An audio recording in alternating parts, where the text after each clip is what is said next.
నమస్తే అండి. Welcome to మాధవీయం ఒక పిల్లల డాక్టర్గా. ఈరోజు వీడియోలో మన టాపిక్ పుట్టబోయే బిడ్డ ఆరోగ్యంగా ఉండాలంటే ఏం చేయాలి. మనందరం ఏం ఆలోచిస్తాం? ఓకే, పుట్టబోయే బిడ్డ ఆరోగ్యంగా ఉండాలంటే గర్భిణీ స్త్రీకి పోషకాహారం ఇవ్వాలి, జాగ్రత్తగా చూసుకోవాలి, ఇలాంటివి ఆలోచిస్తాం కదా. యాక్చువల్గా పుట్టబోయే బిడ్డ ఆరోగ్యంగా ఉండాలి అంటే గనక స్త్రీ గర్భం దాల్చకముందే మనం జాగ్రత్తలు తీసుకోవాలి. ఇన్ అదర్ వర్డ్స్, యుక్త వయసులో ఉన్న ఆడపిల్ల ఆరోగ్యాన్ని మనం జాగ్రత్తగా చూసుకుంటే గనక మంచి పునాదులు పడతాయి. అండ్ ఈ యుక్త వయస్కులో పిల్లలే కదా ఫ్యూచర్లో కాబోయే తల్లులు. అప్పుడు కాబోయే తల్లులు ఆరోగ్యంగా ఉంటారు, వాళ్ళకి పుట్టబోయే బిడ్డలు ఆరోగ్యంగా ఉంటారు. సో మనం యుక్త వయసులో ఉన్న పిల్లల ఆరోగ్యం గురించి ఏం జాగ్రత్తలు తీసుకోవాలి అనేది మాట్లాడుకుందాం ఈ వీడియోలో. ఇండియాలో ఆడపిల్లల్లో పోషకాహార లోపాలు చాలా హెచ్చుగా ఉంటాయి. అందులో మాంసకృతుల లోపం ఆహారంలో, అంటే సమతుల ఆహారం లేకపోవడం వల్ల. ఇంకోటి ఎనీమియా, రక్తహీనత చాలా హెచ్చుగా ఉంటుందండి. అండ్ కొంతమందికి మెన్స్ట్రల్ ప్రాబ్లమ్స్, నెలసరి సమస్యలు ఉంటే కూడా కనుక వీళ్ళలో ఈ ప్రాబ్లమ్స్ హెచ్చుగా ఉంటాయి, especially iron deficiency, anaemia. So ఈ పోషకాహార లోపాలు ఉండకుండా ఇంకొకటి ఈ టీనేజీ ఆడపిల్లల్లో ఉండేది calcium deficiency, vitamin D deficiency. ఇప్పుడు మనం ఆరు బయట ఆడుకోవడం అన్నీ తగ్గిపోయినాయి కదా, ఇండోర్ గేమ్స్, ఏసీ రూమ్లో కూర్చోవడం ఎక్కువైపోయింది కదా, ఇంక్లూడింగ్ క్లాస్ రూమ్స్ కూడా. సో వీళ్ళకి సూర్యరశ్మికి ఎక్స్పోజర్ లేక విటమిన్ డి లోపం అనేది చాలా హెచ్చుగా చూస్తున్నాం. సో టీనేజీ ఆడపిల్లలకి పోషకాహారం అందేటట్టుగా చూడాలి. సమతుల ఆహారం, మాంసకృతుల లోపం లేకుండా. యూజువల్గా మనదంతా కూడా ఎక్కువ కార్బోహైడ్రేట్, పిండి పదార్థాలతో నిండి, అంటే రైస్, రోటీలు ఎక్కువ తింటూ ఉంటాం కదా, ఆ ఆహారం ఉంటుంది. సో మాంసకృతుల లోపం లేకుండా చూడాలి అంటే శరీరంలో ఏదైనా సరే బాడీ బిల్డింగ్ అనేది, రక్తం, కణాలు ఏమిటి, లోపల ఎంజైమ్స్, టిష్యూస్, అంగాలు, ఇవన్నిటికీ కావాల్సింది బిల్డింగ్ స్ట్రక్చర్స్ ప్రోటీన్స్ అనమాట. సో ప్రోటీన్స్ లోపం లేకుండా చూసుకుంటే కనుక శరీరం ఎదుగుదల బాగుంటుంది, తద్వారా టీనేజ్ ఆడపిల్ల ఆరోగ్యం బాగుంటుంది. అండ్ గర్భధారణకి శరీరం సంసిద్ధంగా ఉంటుంది, ఆరోగ్యంగా ఉండాలి కదా.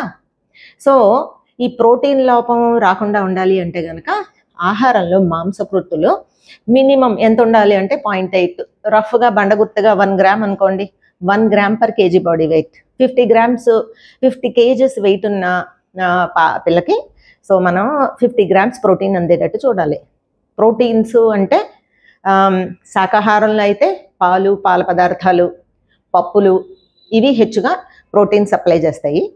మాంసాహారంలో అయితే non veg foods like eggs, fish and chicken, ఇలాంటివి protein sources.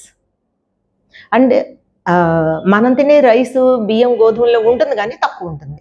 So combination of foods సరైన పరిమాణంలో తీసుకుంటే కనుక ప్రోటీన్స్ అందుతాయి ఆహారంలో.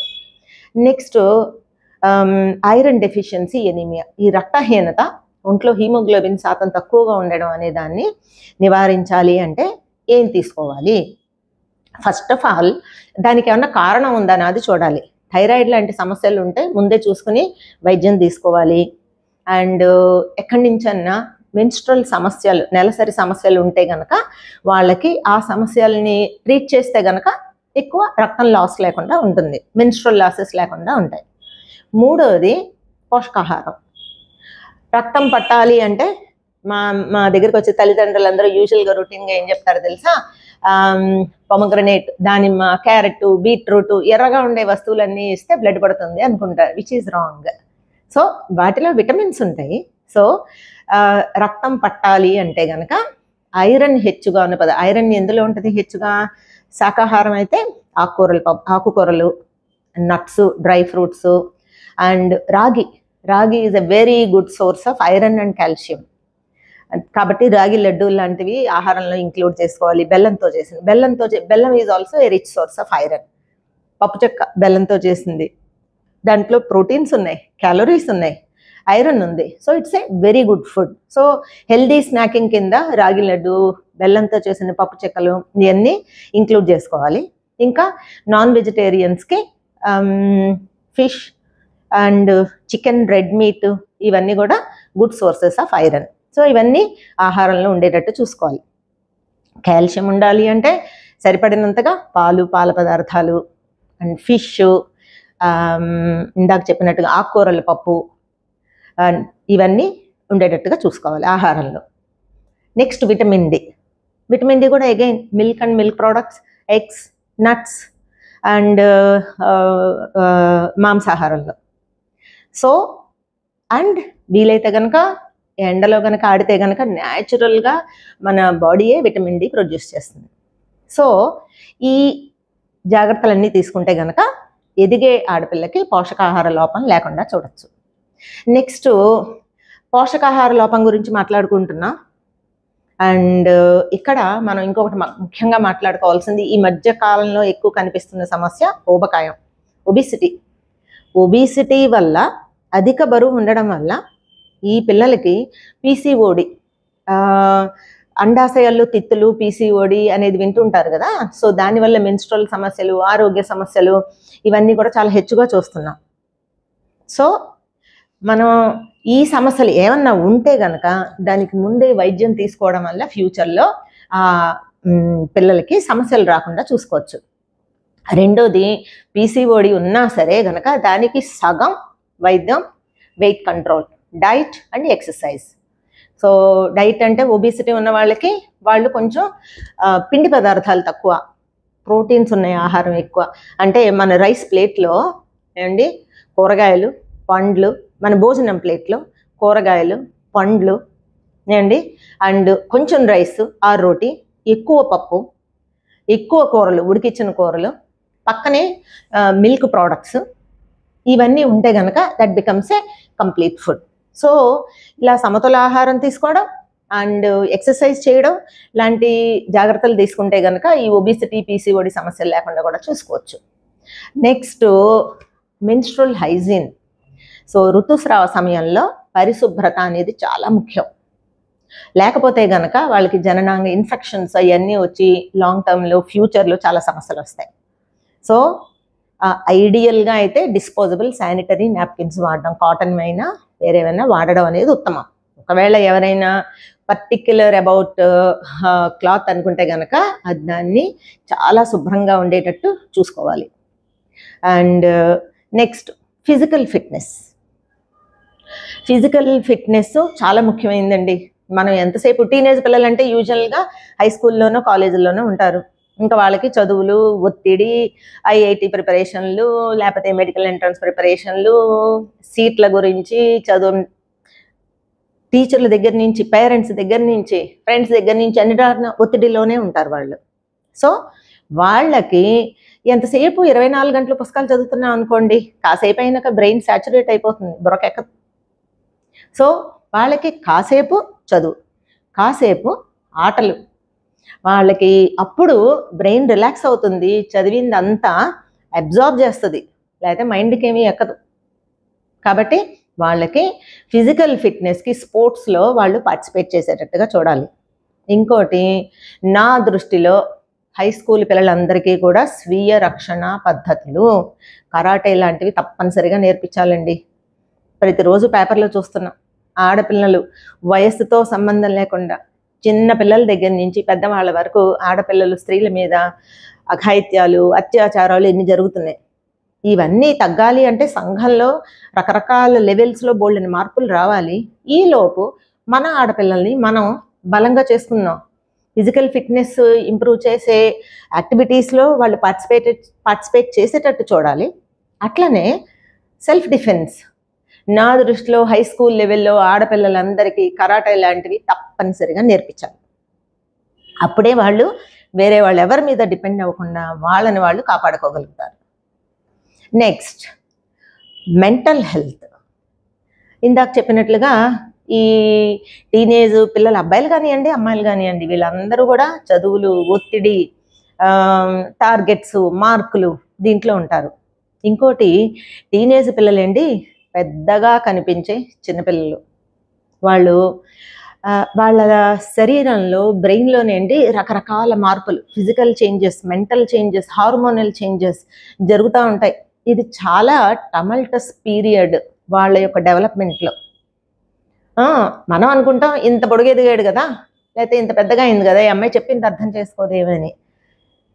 వీళ్ళు నేను చెప్పినట్టుగా టీనేజ్ పిల్లలు పెద్దగా కనిపించే చిన్నపిల్లలు. వాళ్ళకి ఫిజికల్ మెచ్యూరిటీ ముందు వస్తుంది, మెంటల్ మెచ్యూరిటీ తర్వాత వస్తుంది. ఉదాహరణకి ఇంట్లో ప్రతి ఇంట్లోనూ జరిగే తంతు, తువ్వాలు స్నానం చేసిన తర్వాత దండెం మీద ఆరేయచ్చు కదా, మంచం మీద పడేయకుండా అనే విషయం మీద ఫైట్స్ జరిగిపోతూ ఉంటాయి కదా. మా ఇంట్లోనే జరిగింది. ఇది ఇంటింటి రామాయణం. వాళ్ళు లోపల చాలా మెంటల్గా అనిశ్చిత స్థితిలో, చెప్పాను కదా, రకరకాల హార్మోన్స్, కెమికల్స్ ఇన్ఫ్లుయెన్స్లో ఉంటుంది లోపల. ఈ ఫేజు టెంపరీ. వాళ్ళకి మెంటల్ మెచ్యూరిటీ వచ్చిన తర్వాత అంతా సజావుగా చదువుకుంటుంది. ఈలోపు వాళ్ళు చిరాకులు, కోపాలు హెచ్చుగా ఉంటాయి. వాళ్ళకి తెలీదు, మనకి తెలుసు కదా పేరెంట్స్కి. సో మనం అర్థం చేసుకుని ఇది passing phase, my child is under going lot of stress అనేది అర్థం చేసుకుని మనం కొంచెం సంభాళించుకొని నెమ్మదించుకొని వాళ్ళకి నచ్చ చెప్తే ప్రయత్నం చేస్తే కనుక మనం వాళ్ళకి ఎప్పటికీ మంచి స్నేహితుల కింద మిగిలిపోతాం. అండ్ టీనేజ్ పిల్లలతో తల్లిదండ్రులు స్నేహితులతో బిహేవ్ చేసినట్లుగా చేయాలండి. అండ్ వాళ్ళని ఎలా ఉండాలి అంటే వాళ్ళ జీవితంలో ఏం జరిగినా, మంచి అయినా చెడైనా, స్ట్రెస్ అయినా మనతో ఓపెన్గా పంచుకునేటట్టుగా ఉండాలి. అండ్ దీనికి సరైన వేదిక ఏంటి తెలుసా? Evening dinner time. పొద్దున్నంతా ఎవరి పనుల్లో వాళ్ళు ఉంటాం. పిల్లలు స్కూల్కి వెళ్ళిపోతారు, కాలేజీలకు వెళ్ళిపోతారు, మనం పనుల్లో ఉంటాం. Evening time should be quality family time.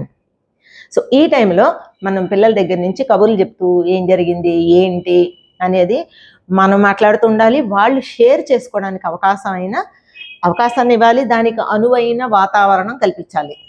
అప్పుడే పిల్లలు వాళ్ళ మనసులో మాటలు షేర్ చేసుకుంటారు. స్నేహితుల్లాగా మెలగాలి.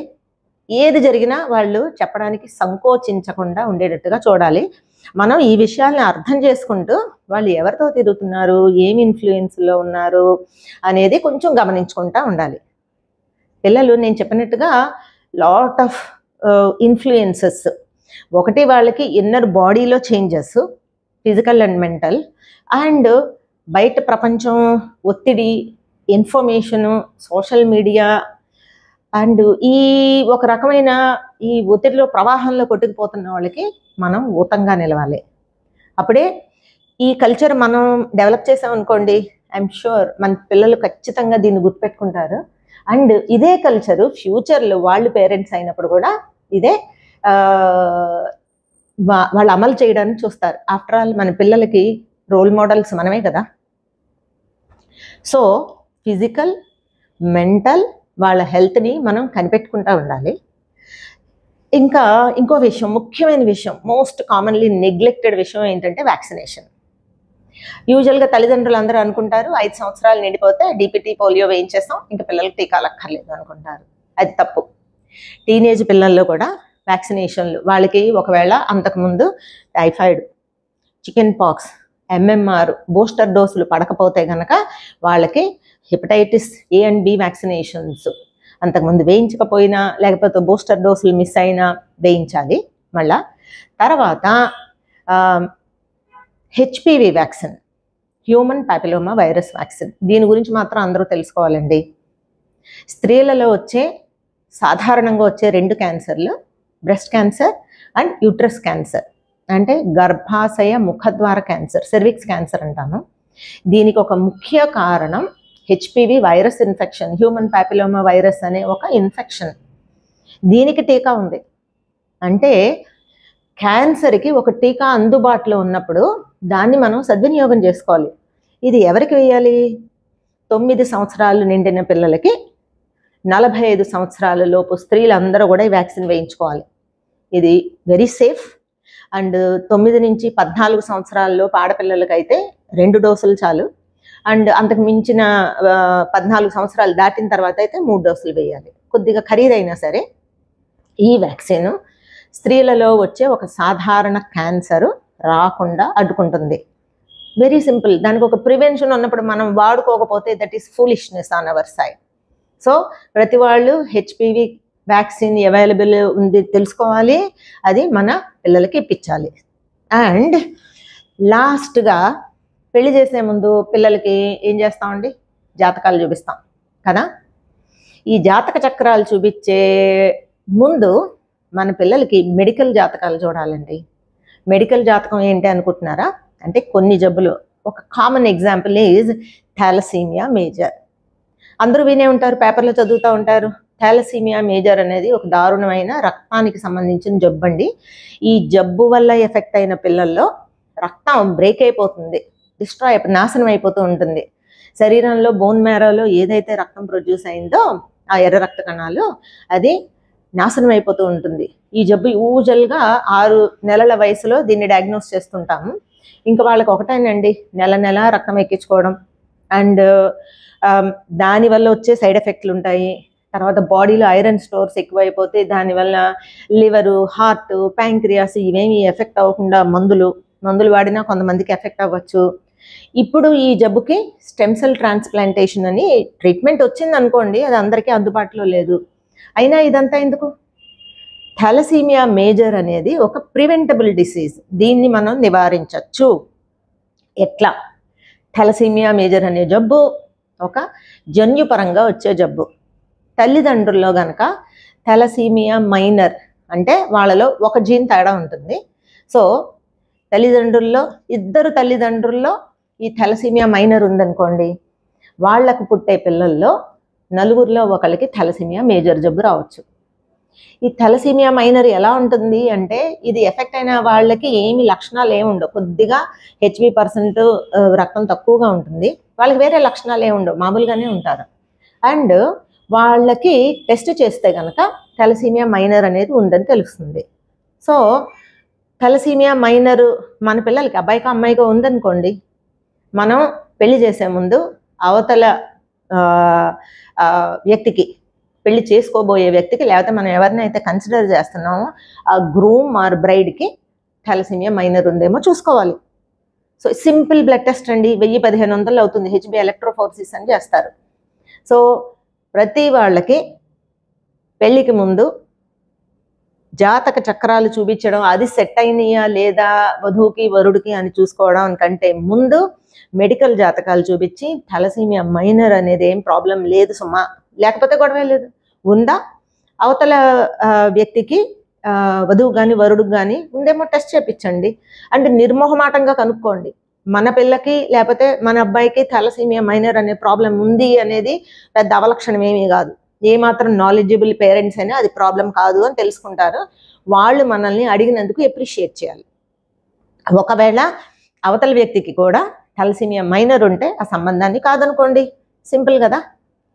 కాబట్టి మిగిలిన అన్ని విషయాలు బాగున్నా సరే, అసలు జాతక చక్రం కలిసిన డబ్బు చదువులన్నీ ఉన్నా సరే, దయచేసి హెల్త్ విషయాలు స్క్రీన్ చేయించండి.